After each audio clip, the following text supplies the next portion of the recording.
આજે બપોરના સમયે અમદાવાદમાં ટેક ઓફ કરતી વખતે એર ઇન્ડિયાનું અમદાવાદથી લંડન જતું પ્લેન ક્રેશ થયું હતું. આ દુર્ઘટનામાં આશરે 100થી વધુ મુસાફરોના મોત થયા હોવાની માહિતી મળી રહી છે.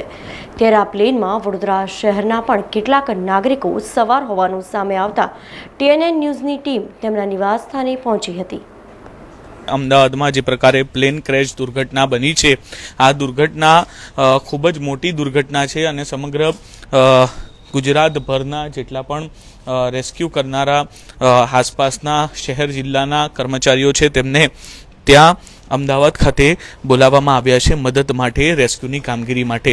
હાલ અમે વડોદરા શહેરના માંજલપુર વિસ્તારમાં છીએ. માંજલપુર વિસ્તારમાં આવેલી ધનલક્ષ્મી સોસાયટીમાં રહેતા કલ્પનાબેન પ્રજાપતિ લંડનમાં રહેતા તેમના દીકરાને મળવા માટે નીકળ્યા હતા અને આજે પ્લેનની જે દુર્ઘટના સર્જાઈ તે જ પ્લેનમાં તેઓ સવાર હોવાની હાલ પ્રાથમિક માહિતી મળી રહી છે. હાલ અમે જ્યાં ઊભા છીએ તે માંજલપુર વિસ્તાર છે ને માંજલપુર વિસ્તારમાં આવેલી જે ધનલક્ષ્મી સોસાયટી છે તે ધનલક્ષ્મી સોસાયટીમાં રહેતા કલ્પનાબેન પ્રજાપતિ પણ ત્યાં જ રહેતા હતા.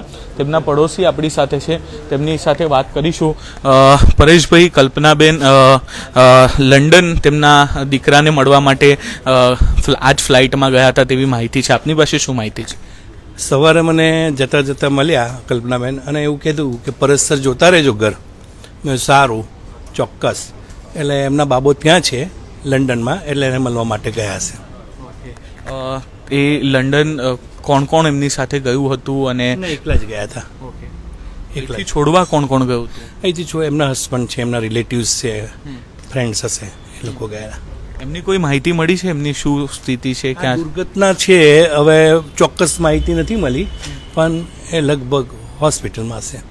તો જે પ્રકારની માહિતી છે કે સવારે જ કલ્પનાબેન તેમને મળ્યા હતા. કલ્પનાબેન સાથે વાત થઈ હતી આ લંડન જવા નીકળ્યા એની પહેલા? હા, અમે સામે જ રહીએ છીએ. ઓકે, શું વાત થઈ હતી? શું કહેતા હતા બેન? કંઈ નહીં, શું જવાની તો ખુશી બધાને જ હોય ને. હવે દીકરાને મળવા ગયા? દીકરાને મળવા ગયા, જાગ જઈ રહ્યા હતા એ. અને આજ પ્લેનમાં હતા? આજ પ્લેનમાં હતા. કોઈ અપડેટ છે એમના દીકરા સાથે? હમણાં કોઈ અપડેટ નથી, કેમ કે હજી મારો બાબો ને બધા બી ગયા છે પણ હજી રસ્તામાં છે. હા, એટલે એ લોકો અમદાવાદ પહોંચી રહ્યા છે? હા, અમદાવાદ પહોંચી રહ્યા છે હમણાં. ઘરમાં દાદા દાદી છે એવી કોઈ વાત છે એમના? દાદા દાદી છે પણ એ ગામડે છે. ઓકે, કોઈ હજુ એમની સગડ મળી જ નથી? એટલે ના, અને એમને એકદમ કહેવાય પણ નહીં ને એવું. જો કલાક પહેલાં તેમને ફોટો મૂક્યો હતો ફેસબુક પર અને અત્યારે બધા ત્યાં હોસ્પિટલે છે પણ હજુ કોઈ મેસેજ નથી. અને અમારા ફેમિલીના જ બધા ત્યાં ગયા છે અને પહોંચી ગયા છે પણ હજુ હોસ્પિટલમાંથી કોઈ મેસેજ નથી અને એમના ઘરવાળાને બધા ત્યાં જ છે. એટલે જેવો મેસેજ આવે, દુર્ઘટના જોઈને તો એવું જ લાગે છે કે ભગવાન એમને બધાને સુરક્ષિત જે છે એમને બચાવે, બાકી રામ ભગવાન જાણે.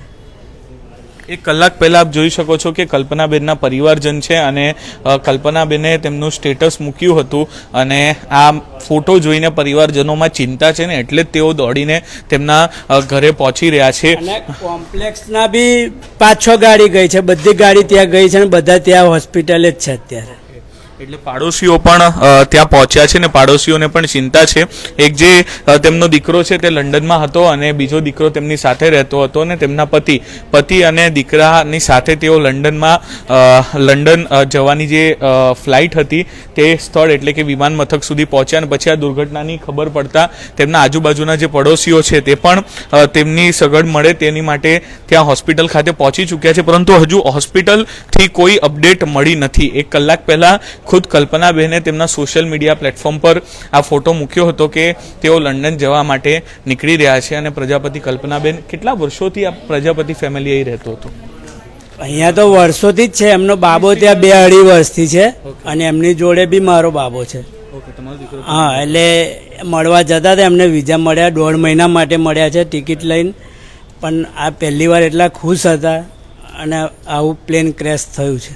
સમાચારોના સતત અપડેટ માટે TNN ન્યૂઝને YouTube પર સબસ્ક્રાઇબ કરી બેલ આઇકોન પ્રેસ કરો અને અમારી સાથે જોડાયેલા રહો Facebook, Instagram અને Twitter ઉપર.